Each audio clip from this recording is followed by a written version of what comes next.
2014 সালেই ভারত স্বাধীন হয়েছে। 2018 সালে আমি এর প্রমাণ পেয়েছি। এটা সিসিটিভি ফুটেজ।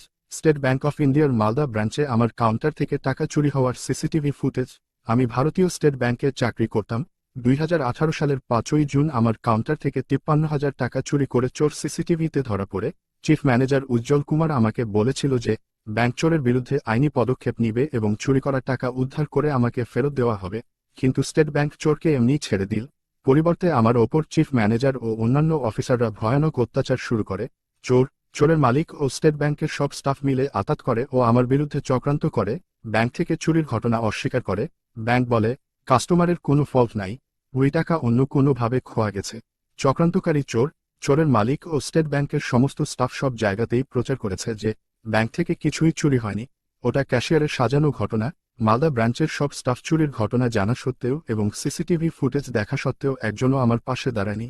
ভয়ে উৎকণ্ঠায় আমার শারীরিক ও মানসিক অবস্থার দ্রুত অবনতি ঘটে। আমার মৃত্যুর সম্ভাবনা প্রবল হয়।